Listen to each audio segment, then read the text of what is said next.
que eu queria falar com vocês então, sendo o último domingo antes do Natal? Sobre Natal.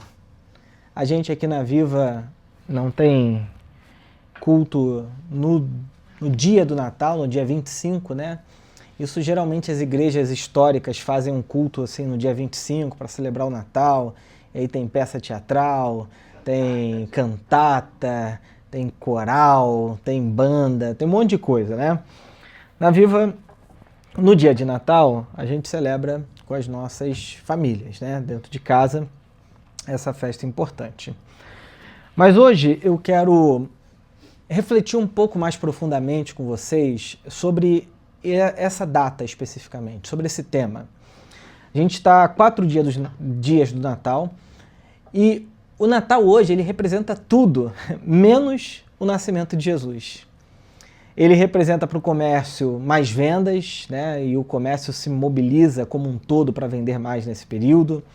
Para muitas pessoas o Natal é só um dia de descanso, um feriado talvez mais prolongado, que aí pega Natal e Ano Novo. O Natal para muita gente é só uma reunião familiar, mas sem muito significado, né?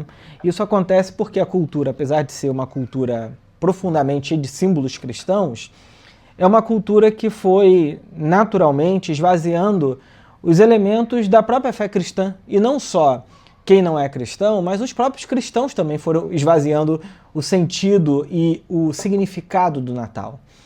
Então, a gente fala do Natal como uma festa importante, mas, no geral, o que acontece no nosso Natal é tudo menos o significado do Natal. O significado da lembrança da vida de Jesus, do nascimento de Jesus. E a questão, gente, não gira em torno tanto, porque essa época é uma época que chamam todo mundo para discutir. Jesus nasceu em dezembro, não nasceu em dezembro. Jesus nasceu no Natal, não nasceu no Natal. O ponto importante não é a data especificamente. O ponto importante é o fato de Jesus ter nascido. E essa briga, assim, às vezes meio de... Eu, sinceramente, acho uma briga meio boba, assim, né? Mas enquanto eu estava refletindo essa semana para trazer essa reflexão domingo aqui, eu me lembrei de um texto que eu adoro, que se tornou livro, do C.S. Lewis, que quando tinha acabado a Segunda Guerra Mundial, a Europa, o mundo, estava dilacerado, esgotado. Uma guerra não exige só esforço físico e militar, mas exige a alma da sociedade que está envolvida com aquilo, e no caso da Segunda Guerra, exige a alma do planeta Terra, porque de uma maneira ou de outra todo mundo acabou sendo envolvido com essas guerras mundiais. E nesse contexto onde estava todo mundo muito cansado, porque hoje a gente talvez não se canse pelas guerras, a gente se canse pela rotina de trabalho e de vida que uma sociedade neoliberal como a nossa exige, a gente trabalhar e ser produtivo o tempo todo sem parar. Chega num momento como esse, a gente está cansado, exausto, a nossa cabeça não quer saber mais de muita coisa, a gente quer chegar e descansar um pouco, né? Mas o C.S. Lewis escreveu um livro infantil chamado As Crônicas de Nárnia. Vocês conhecem? Alguém nunca ouviu falar das Crônicas de Nárnia? Todo mundo já ouviu aqui? Poxa, que bom. Pois é. E As Crônicas de Nárnia é um livro de alívio para uma sociedade cansada. E não é à toa que, nesse texto, né, O Leão, a Feiticeira e o Guarda-Roupas, o Lewis, ele conta a história, né, de Pedro, Susana, Edmundo e Lívia, que através da porta do guarda-roupa, do quarto deles, eles eram transportados para esse mundo mágico, místico, que revela Cristo, né? De uma maneira ou de outra, o C.S. Lewis está falando de Jesus ali. E aí, pensando um pouco nessa grande narrativa sobre a história das Crônicas de Nárnia, de como que os escritores contam uma história, isso ajuda a gente a compreender uma realidade espiritual, que é o que o C.S. Lewis faz, o Tolkien também faz, né, dentro de uma perspectiva católica. Mas eu queria pensar no Natal como uma grande história, porque a gente pode ficar focado no evento e esquecer da história, né? A gente pode ficar olhando para a árvore e esquecer a floresta, como se diz, né? Então, o objetivo da gente pensar o Natal é a gente olhar para essa floresta toda. Por que o nascimento de Jesus é uma coisa importante? E aí eu vou trazer, como se a gente estivesse pensando assim, em atos de uma peça teatral, atos de um filme, 3 atos, 3 momentos. O primeiro é o início dessa história, o nascimento de Jesus e a festa, né?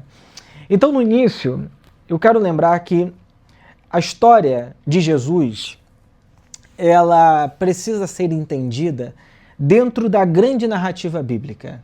A Bíblia pode ser lida como uma grande história. Se a gente pegar os textos um a um, pouco a pouco, e ler eles, parece que uma coisa não se conecta à outra. Porque a Bíblia precisa ser lida como uma grande história. E nesse sentido, a história começa no Jardim do Éden, ok? Jardim do Éden é o início de tudo para a Bíblia, é o momento em que Deus cria o casal, e quando Deus cria o casal, o teólogo chamado Cornelius Plantinga, ele diz que Deus cria um mundo em estado de shalom. Shalom, basicamente, é um estado de harmonia, onde tudo está devidamente equilibrado no seu devido lugar. A gente está falando de uma sociedade onde não há fome, não há guerra, não há câncer, não há violência, não há Covid, o mundo está em ordem. E Deus coloca um casal nesse jardim. E o casal tinha um acordo. Deus faz um acordo com o casal.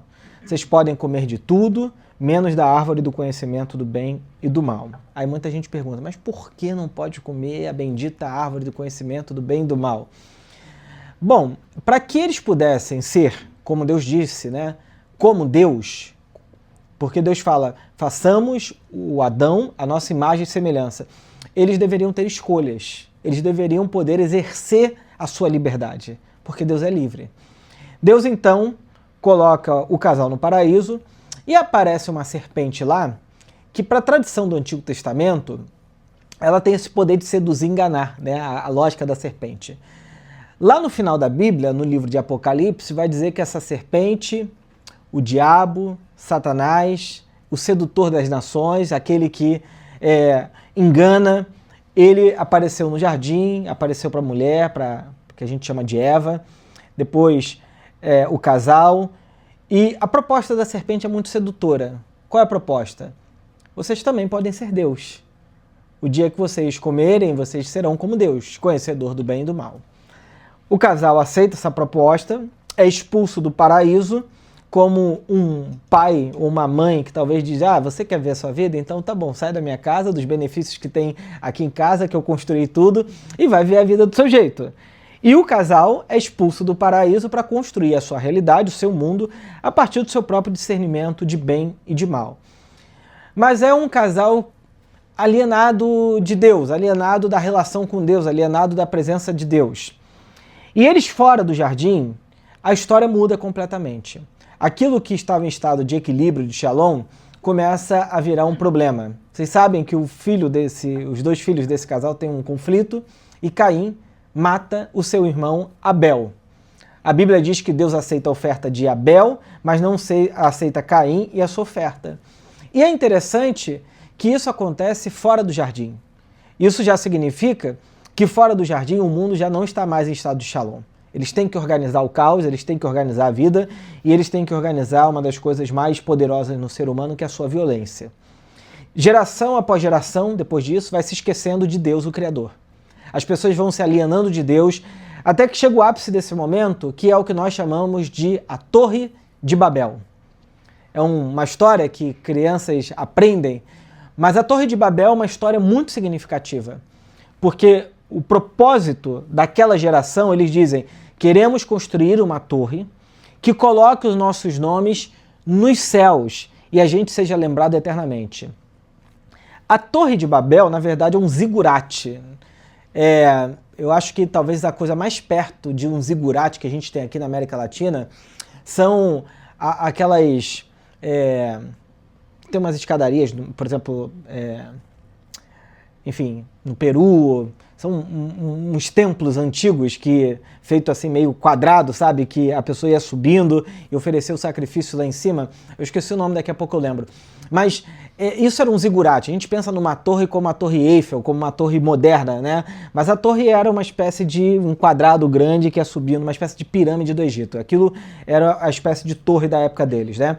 E o propósito deles era o quê? Eternizar o nome deles e fazendo eles mesmos o Deus daquela geração, daquele povo. A gente acha que não, mas isso acontece até hoje. Quando um desses multibilionários aparece na mídia, querendo perpetuar o nome deles, a história dele, todos os grandes imperadores tentaram fazer isso através do seu império, de estátuas, do seu poder militar, do seu poder bélico, do seu poder de construir grandes arquiteturas, né? Isso tudo, os egípcios fizeram a mesma coisa, tentando construir pirâmides, tentando perpetuar a história deles através daqueles sarcófagos que hoje são descobertos e tudo.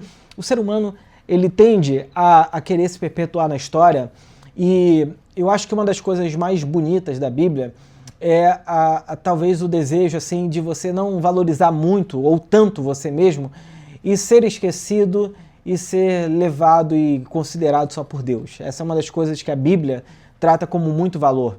Quando o ser humano tenta se colocar acima dos outros, tenta ser um Deus dos outros, ele acaba destruindo a si mesmo e a todo mundo que está ao seu redor. O Evangelho é o oposto disso, né? E por isso que nessa história da Torre de Babel, o que Deus faz? A Bíblia diz que era uma só língua que havia. Eles falavam o mesmo idioma. Deus desce e ele faz o quê? Confunde a língua de todo mundo.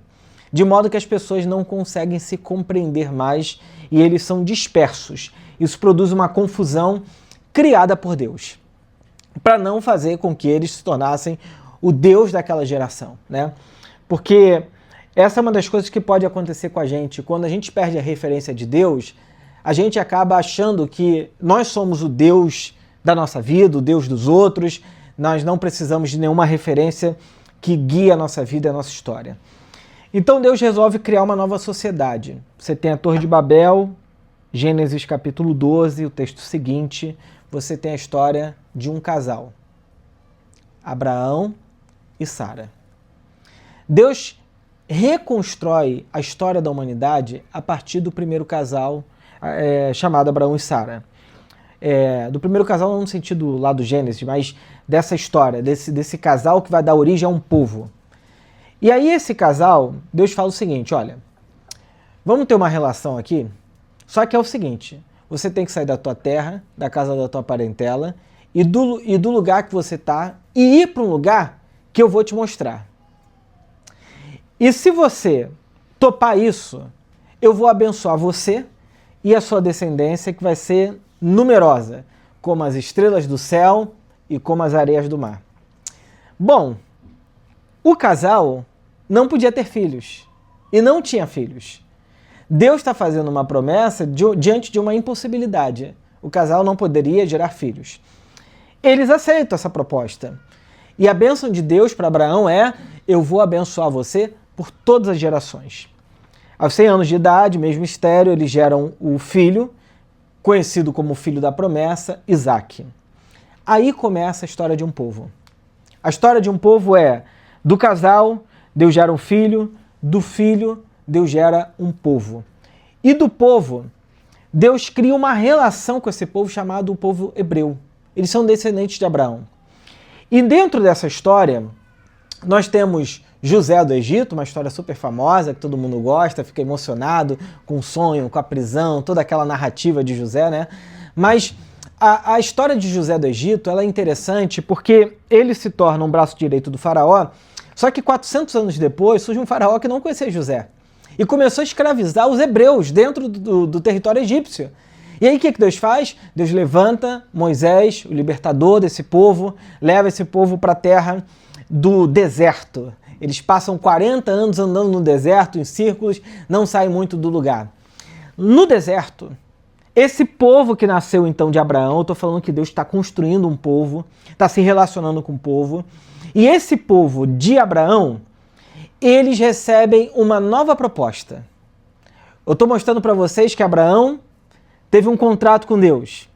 Você vai ser abençoado se você resolver sair da tua terra, da casa da tua parentela, for para o lugar que eu te mostrarei. Abraão é o hebreu, é aquele que caminha. Desse Abraão e Sara surge um povo. O povo vai para o deserto. Deus fala assim, olha, vamos fazer um acordo aqui? Eu estou tirando vocês do Egito, da terra da escravidão, só que eu quero o seguinte, eu tenho aqui um acordo na minha mão, um contrato, e vocês podem assinar agora. Esse contrato contém bênçãos e maldições. Em termos da atualidade, nós poderíamos dizer que esse contrato, se for quebrado, tem penalidade. Certo? Não sei se é assim que fala no juridiquês dos advogados, mas você tem a penalidade. Ou, se você cumprir, fica tudo certo e tudo funciona. Maravilha, maravilha. Povo de Israel, aqui está o contrato. O povo disse o quê? Senhor, beleza, topamos. Vamos manter o contrato, vamos manter o acordo. E aí, como era comum na época, eles matam um cordeiro, fazem uma festa e fazem o sacrifício para aquele contrato ser perpetuado. Maravilha. E o povo então segue feliz, o Deus dos meus antepassados, Deus de Abraão, o Deus que criou céus e terra, está com a gente, ele fez um contrato com a gente, ele vai nos abençoar por onde a gente quer que for. Esse contrato dizia o seguinte, olha, se vocês obedecerem, a terra de vocês será fértil, os animais de vocês darão cria, darão comida para vocês, vocês terão grãos, vocês vão viver em paz, vocês vão vencer todas as batalhas, tudo de bom vai acontecer com vocês. Mas se vocês quebrarem o contrato, eu vou levar vocês de volta para o cativeiro. E o povo, maravilha, que ótimo, Deus está com a gente. Bom, esse povo então começa a caminhar, cria juízes, depois cria reis. Os reis começam a fazer coisas perversas, começam a se dividir, a nação desse povo de Israel se divide, todo mundo começa um após outro a praticar idolatria, tudo que Deus não permitia. O profeta Amós está dizendo, olha, vocês estão cometendo injustiça, vocês estão vendendo o pobre a preço de sandália, está deixando o estrangeiro que passa na terra de vocês passar fome, vocês estão caindo na idolatria, criaram um monte de Deus dentro do território de vocês, levantaram um monte de altares a deuses que não é o Deus de Israel no território de vocês, eu sou contra vocês. E aí Deus vai mandando profeta atrás de profeta para dizer para aquele povo, vocês estão quebrando o contrato. Só que eles não quebraram o contrato e Deus amaldiçoou eles. Eles foram quebrando, o tempo passa, o contrato sendo destruído. Deus manda um profeta, para vocês terem uma noção, chamado Oséias. O Oséias ouve de Deus o seguinte, Oséias, vai e casa com prostitutas. E ele vai dramatizar, ele vai representar, ele vai teatralizar o que Deus está sentindo com o povo de Israel. Como se o povo de Israel estivesse o traindo, e estava. Diante disso, Deus cansa, manda os profetas dizendo, como Abacuque, dizendo, eu estou levantando uma nação estrangeira que vai levar vocês para o cativeiro. Surge a Babilônia, devasta o território de Israel, destrói o templo e leva o povo para o cativeiro. Eles receberam a maldição da lei. Nesse contexto, no cativeiro da Babilônia, aquele povo que tinha experimentado as bênçãos de Deus, agora está experimentando o peso da maldição da lei, da quebra do contrato. Deus, então, aparece para esse povo através de alguns profetas, dizendo uma mensagem de esperança. A mensagem era, o próprio Deus falando, eu vou enviar um precursor que vai preparar o caminho para ele mesmo. E aí o Deus de Israel começa a apontar para essa realidade. Vou enviar um precursor que vai preparar o caminho, porque Yahvé vai entrar na história. E é o que acontece. Deus, depois de 400 anos, que a gente chama de um período interbíblico, em silêncio, envia alguém no espírito de Elias para preparar o caminho, para que o povo mude a cabeça, por isso que a pregação de João Batista é uma pregação de techuvá, de arrependimento. E aí, nesse contexto, aparece Jesus. Jesus é israelita, descendente do povo que ele havia abençoado. E ele nasce sob a maldição da lei. Ele nasce no cativeiro, submetido a um outro povo. E aí acontece o relato do nascimento desse rei, chamado Jesus Cristo. Talvez a gente não entenda como que Jesus pode ser um rei, porque na nossa cabeça não faz sentido. Você conhece a história, sabe onde Jesus nasceu e sabe em quais condições ele nasceu. Mas se o povo de Israel não tivesse quebrado a aliança, ele é descendente de Davi. Ele é descendente do trono de Davi. Do ponto de vista do sangue e humano, ele provavelmente seria o rei de Israel. Primeira coisa. E segunda coisa, do ponto de vista espiritual, no sentido de que nós olhamos para Jesus e entendemos que ele é o próprio Deus encarnado, ele é o Senhor de todas as coisas. E aí Jesus nasce, como a gente já viu nos últimos domingos, o nascimento dele, a história dele, Lucas relata isso, e o texto de Lucas 2:1 diz assim: e naqueles dias, falando do nascimento de Jesus, o texto usa essa expressão naqueles dias. Que dias eram aqueles em que Jesus nasce? Eram dias em que o imperador romano, César Augusto, filho adotivo de Júlio César, que foi o maior nome, talvez, do Império Romano, estava no trono e Jesus nasce nesse mundo, com contexto político, contexto social, contexto de todas as formas. E o nascimento dele tem mensagens codificadas que ameaçavam a figura do imperador. Eu não sei se vocês sabem, mas todo imperador romano que nascia era dito a seguinte coisa: eu trago boas novas. E aí ele falava do nascimento do imperador. Os evangelhos usam essa linguagem que era usada no Império Romano para dizer: temos uma boa notícia. O Salvador do mundo, o verdadeiro rei da história, está nascendo. Não é à toa que a gente sabe que Herodes manda fazer o quê? Matar as crianças. Ele não quer que alguém o ameace. O nascimento de Jesus coloca em xeque as autoridades e os poderosos da sua época. Ele nasce sob esse signo. Tanto é que o José e Maria têm que fazer o quê? Fugir para o Egito. Fugir, esconder a criança. Senão ele ia ser morto. Bom, Jesus nasce então com um X nas costas. Imagina assim, aquele círculo vermelho, um X nas costas dessa criança. E ele reinterpreta todos os títulos e linguagens que era usado para o Império Romano. Por exemplo, Senhor. Jesus é o Senhor. Olha, no Império Romano você não poderia falar isso para ninguém, a não ser para César. Isso significa que o nascimento de Jesus tem profunda linguagem política. Falar que Jesus é o Senhor é desqualificar quem está no trono, quem está no poder. Por exemplo, quando fala que o nascimento de Jesus carrega boa nova, evangelho, eu estou dizendo que o evangelho de Roma, porque Roma usava a linguagem do evangelho, não é verdadeiro. E qual era a boa nova de Roma? Quando eles chegavam no território, matavam todo mundo, escravizavam todo mundo, e Roma dizia, é a boa nova do imperador. E Jesus está dizendo, não, a boa nova está comigo aqui. A boa nova é que os cegos voltam a ver, os surdos voltam a ouvir, os coxos voltam a andar, os sobrecarregados são aliviados, os pecadores são reintegrados na família de Deus. A boa nova não tem nada a ver com o Império Romano.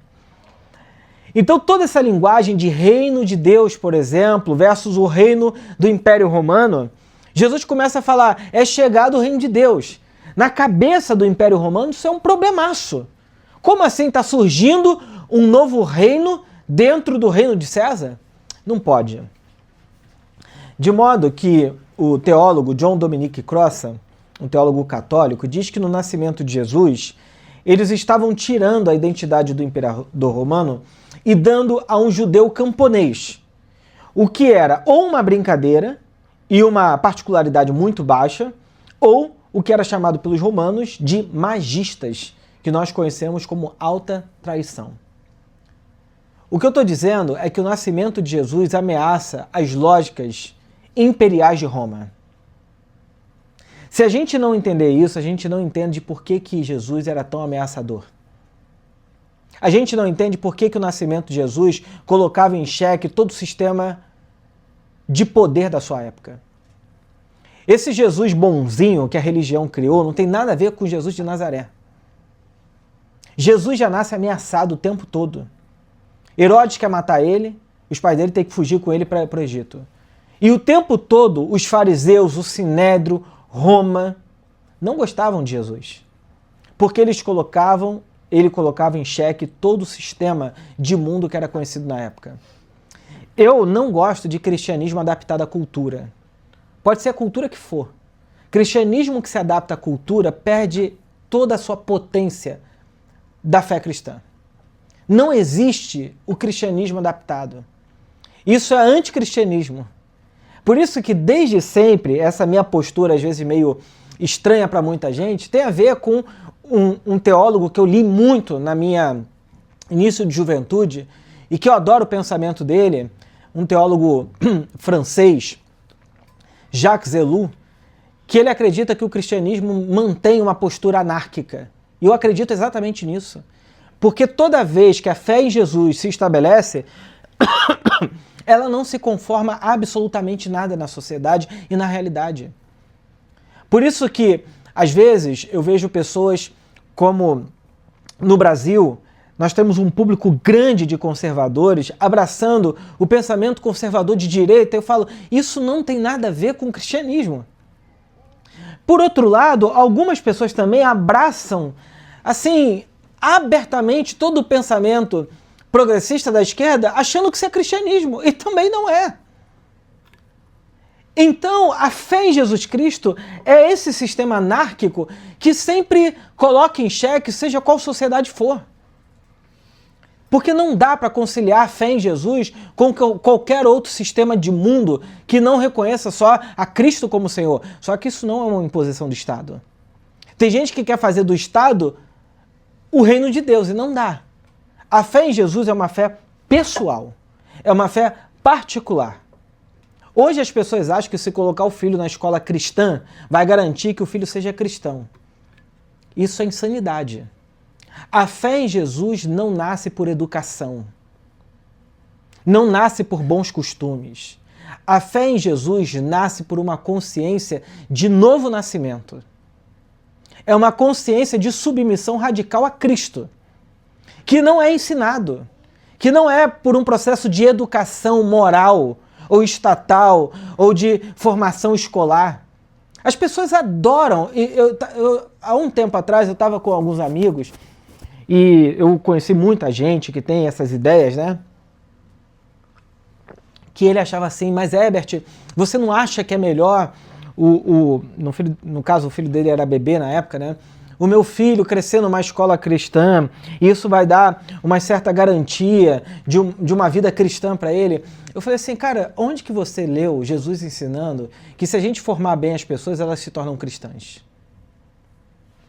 Você não ouviu que Jesus falou para Nicodemos que ninguém pode ver o reino de Deus se não nascer de novo?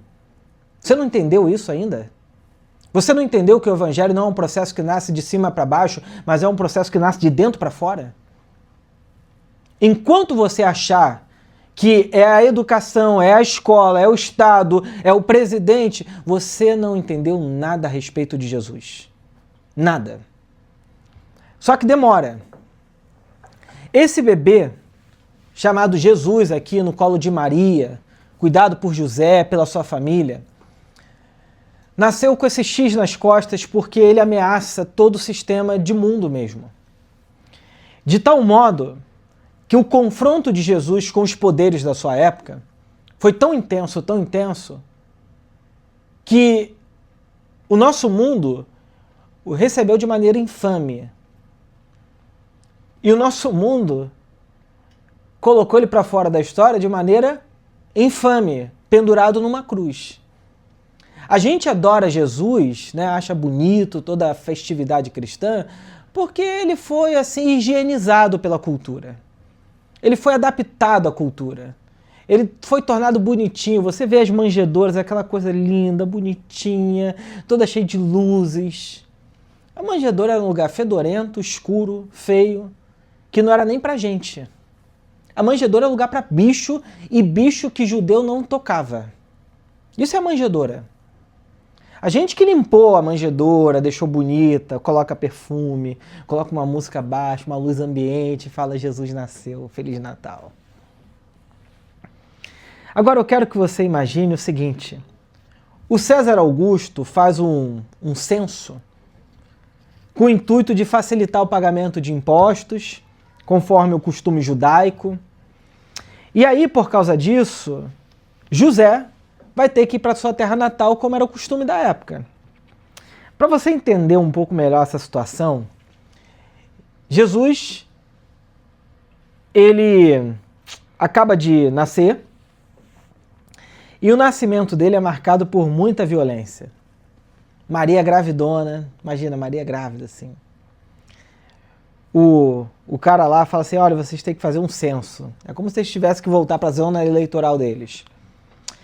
E aí o censo ficava a 150 quilômetros de onde José e Maria estavam. Maria, 8 meses, 9 meses de gravidez. 8 meses, vamos botar assim. Maria, mãe de Jesus, tem que caminhar 150 quilômetros debaixo de calor intenso e frio intenso para ir para a terra lá do José. Chegam lá, imagina, à noite, depois de terem andado tudo que andaram, pé da Maria doendo, ela cansada, com as costas doendo, depois de ter andado tanto, chega na hospedaria. Aí o que acontece? A gente fala hospedaria hoje, você imagina assim um hotel 5 estrelas, o Fairmont, o Copacabana Palace, um atendente super bem arrumado, um hall bonito, limpo, bem iluminado, cheiroso. Imagina um hostel dos mais alternativos que existia na época. Maria chega, José chega para fazer essa tal de censo que o cara tinha mandado.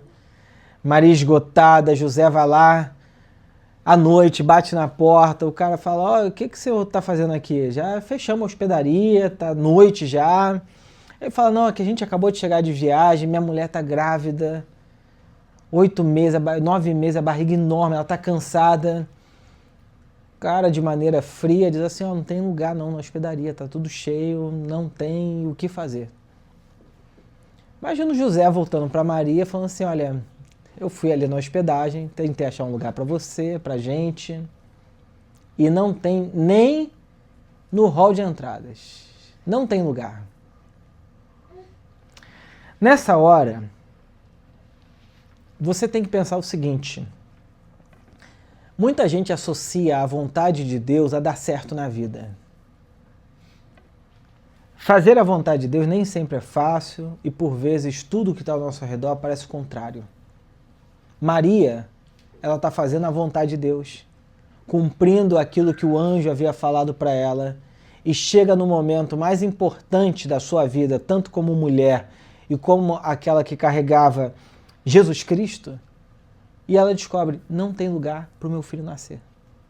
E naquela noite, sabe o que acontece? Jesus nasce. Nas condições mais terríveis da época. Nasce dentro dessa tal manjedoura. Jesus nasceu ali. Por isso que caminhar pela fé é muitas das vezes caminhar na dificuldade. E continuar confiando que Deus está com a gente. Mesmo olhando para a realidade e falando, cara, o que está acontecendo? Eu ouvi a voz de Deus, Ele é o Salvador do mundo, mas será que Deus, esse que alguns teólogos vão dizer que move céus e terra, por que não moveu naquele momento? Por que Ele deixou a história caminhar daquele jeito? Não podia mandar uns 10 anjos assim para resolver a situação, criar um cenário apoteótico? Nada disso acontece. Jesus nasce da maneira mais trivial, humana, comum, como muitas mulheres pobres daquela época tinham filhos. E pior, né? Porque José estava numa terra, numa cidade, numa casa que nem era dele. Bom, tem um ditado chinês que diz assim, o sábio aponta o dedo para a lua. O tolo fica olhando para o dedo do sábio. E o sábio olha a lua. Quando a gente fala do nascimento de Jesus, da festa de Natal, a gente pode ficar olhando para a manjedoura, para os animais, para as circunstâncias e perder a coisa principal. a coisa principal é que Deus havia acabado de entrar na história. O Deus que havia falado no Antigo Testamento que o próprio Yahvé entraria na história. E ele mudaria tudo. Jesus, então, é o pré-anúncio de uma realidade que, se você quiser entendê-lo, você vai ter que carregar assim na sua cabeça para o resto da sua vida, que é: Jesus não cabe e nunca vai caber no nosso sistema de mundo, nem no nosso. Por isso que, se você acha que já se converteu e entendeu tudo, é provavelmente que ainda não chegou lá. A conversão é um processo de mudança de mente gradual, lenta, que vai durar a vida toda. E a vida toda você vai perceber: nesse ponto aqui eu não tinha entendido Jesus ainda. Jesus ainda não havia se formado nesse ponto da minha vida. Nesse ponto era um quarto escuro que eu não tinha deixado ele entrar. Esse ponto aqui era um lugar que eu guardava só para mim e de repente Jesus entra lá e muda tudo. A grande pergunta não é se Jesus não tinha espaço na manjedoura há 2000 anos atrás. A grande pergunta é se Jesus tem espaço no seu coração, na sua mente, na sua vida hoje. Se você ainda tem espaço dentro de você, não só para ele nascer, mas para ele ganhar espaço. Para ele ganhar lugar de autoridade, de prevalência, para ele ser de fato Senhor na sua vida e na sua história. A grande pergunta é essa. Dizer eu acredito em Jesus, cara, não serve para muita coisa. O Brasil acredita todo em Jesus. Das coisas mais terríveis que são feitas, muitas são feitas em nome de Deus. Isso não serve para nada. A pergunta é se Jesus pode nascer e crescer dentro de você, da sua vida. A gente acha que essa mensagem é uma mensagem para quem ainda não se batizou, para quem ainda não está na igreja. Isso não é uma verdade. Essa é uma mensagem para mim, para todos nós, que queremos andar com Cristo, né? E aí o terceiro e último ponto, eu acho o mais bonito de todos, é que Jesus nasceu, está na manjedoura chorando, eu imagino Maria colocando ele no peito para alimentar ele, limpando ele daquela placenta toda. Ninguém sabe que cortou o cordão umbilical de Jesus. Foi Maria, foi José, deixou cair. O que aconteceu naquele momento? Aquela criança meio ensanguentada, meio com placenta. Maria devia estar feliz, cansada, com dúvida na cabeça. Se esse menino nasceu nessa circunstância, o que vai ser da minha vida daqui para frente? Como é que eu vou lidar com essa realidade toda? E aí, você imagina na sua cabeça uma grande festa, né? Jesus nasceu. Só que ele está na manjedoura, num lugar completamente inóspito. E aí chegam os convidados da festa do Salvador do mundo.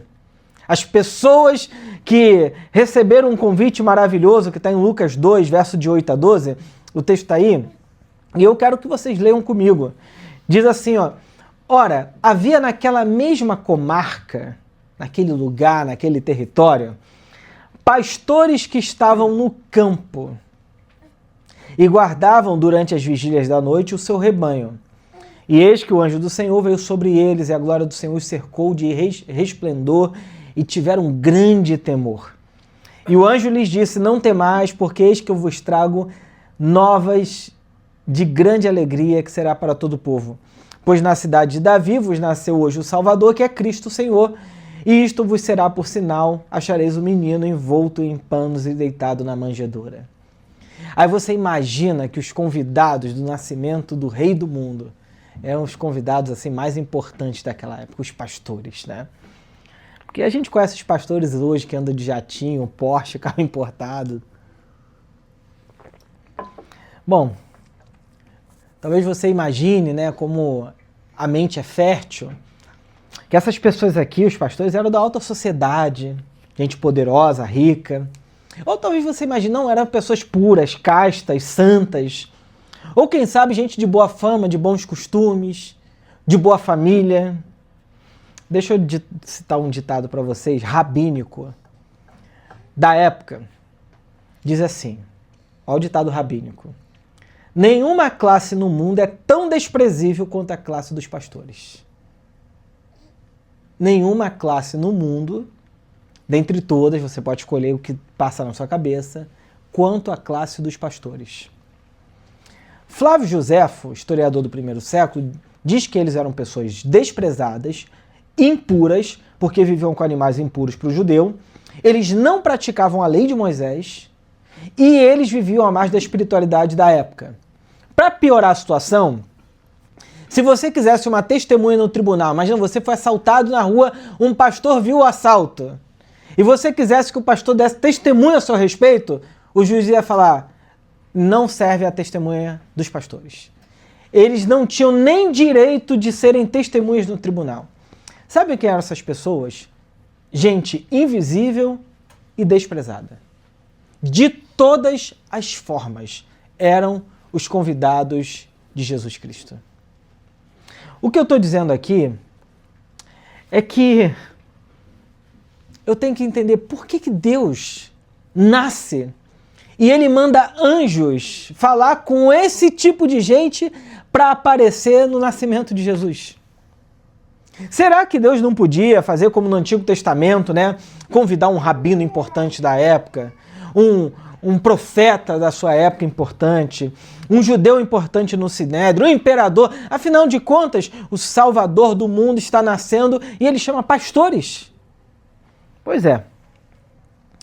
Porque aqui tem um ponto importante do nascimento de Jesus, que é se no Antigo Testamento as grandes revelações eram dadas aos reis, profetas, sacerdotes, gente muito importante, no tempo da graça, o pecador mais indigno pode olhar no rosto de Jesus e falar, o meu Salvador está aqui.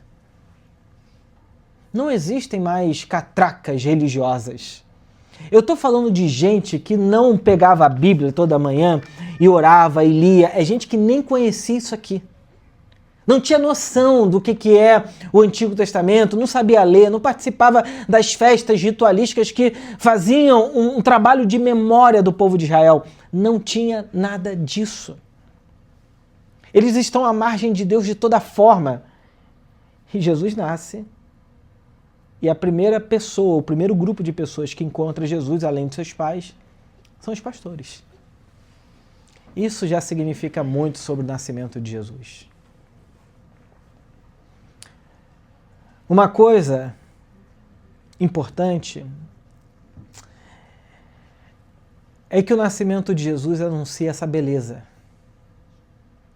De que no tempo da graça, o maior pecador, a maior pecadora, pessoas indignas, que não têm nada a oferecer para Deus, para o mundo, para a sociedade, não tem boa reputação, não tem dinheiro, não tem fama, não tem história, não tem nada. Elas podem olhar no rosto de Jesus e falar, Ele é o meu Senhor. Ele é o meu Senhor. Por isso que eu não gosto da ideia desse Natal bonitinho. Porque o Natal de verdade é pra gente que não presta.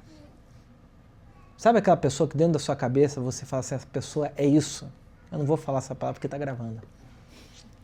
Essa pessoa é para essa pessoa. Tem pessoa que vive à margem, no sentido social, mas está nos lugares de poder. Tem pessoa que é importante, a gente não gosta, mas tem pessoa que ninguém nem sabe o nome. Eu estou falando dessas pessoas que a gente não sabe nem o nome. Natal é para elas. O Natal não é para gente bonitinha, bem arrumada, com perfume e mesa bonita. Isso é festa do capitalismo, é festa do comércio. Não é festa de Jesus. O Natal de Jesus é para gente que não presta, que não tem nada a oferecer a Ele. Se a gente quer falar de Páscoa, essa é a verdadeira Páscoa. É o encontro de gente indigna com o Salvador do mundo. Natal é isso. Glória a Deus nas maiores alturas e paz na terra entre os homens. O que é o Natal de Jesus, então, de verdade? Ele é o descendente prometido a Abraão que abençoaria todas as famílias da terra, não é Isaac. O problema do povo judeu é achar que a sua descendência de sangue, que vem lá de Isaac, é o que garante a ele as bênçãos de Deus. Eles não entenderam nada. O povo judeu é só mais um dentre todos os povos, porque o verdadeiro descendente de Abraão, que abençoa todas as famílias da terra, é Jesus Cristo. Isso está em Gálatas capítulo 3, verso 16. Paulo diz isso. Jesus é o cumprimento e o fim de tudo para o que o Antigo Testamento apontava. Jesus é o fim do templo, Jesus é o fim do povo étnico, Jesus é o fim dos sistemas sacrificiais, Jesus é o fim da lei. Tudo se cumpre e se encerra nele. Herbert, por que nós não guardamos a lei de Moisés? Porque é para o povo judeu. E ela é uma lei de relação pactual. Ponto. Por que nós não fazemos sacrifícios? Porque o sacrifício se encerra em Cristo. Por que nós não temos templo? Porque o templo se encerra em Cristo.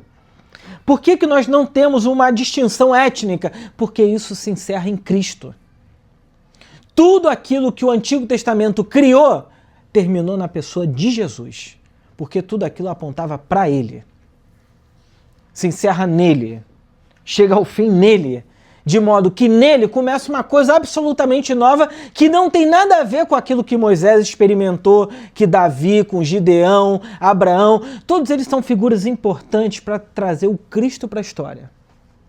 Mas por si só, não me servem de nada, nem como exemplo. A gente adora falar que Davi é um exemplo, e aí hoje os coach evangélicos pegam a história de Davi e falam, tá vendo, você tem que vencer o seu gigante. Serve para nada a história de Davi. Um homem violento, sanguinário, matou um monte de gente. Para nada. O que me serve da Bíblia é o Cristo, e o que dele se desdobra. E o que do Antigo Testamento sobra em Cristo, porque do resto não resta nada. É isso que Paulo diz em Gálatas. O que me interessa é Cristo esse crucificado. Do restante eu tratei tudo como esterco para ganhar Cristo. É isso. Então Jesus, aquela criança ali que nasce, e eu quero que você entenda isso, ela nasce colocando fim a um monte de coisa que o povo de Israel adorava, que nós evangélicos, que católicos, que religiosos adoram. Jesus encerra todo o sistema religioso do planeta Terra. Agora eu não preciso de um templo para me conectar com Deus. Eu preciso do Cristo. Tudo que eu preciso é Ele e mais Ele. E a coisa mais bonita que Jesus traz, Ele aponta, é que Ele é o fim do exílio da humanidade, que vivia sob a escravidão do pecado e da morte, porque em Cristo nós temos vida eterna. Todas as pessoas que morrem em Cristo, a Bíblia diz que é assim, ela dorme e acorda com Ele. O que significa para nós que Cristo é a porta que todos nós devemos entrar para encontrar de fato quem Deus é. As catracas que a religião vai colocando, e seja a religião que for, ela só atrapalha o nosso relacionamento com Deus. Só atrapalha. Bom, se de tudo que você ouviu aqui e compreendeu, eu acho que você tem que chegar a duas conclusões hoje.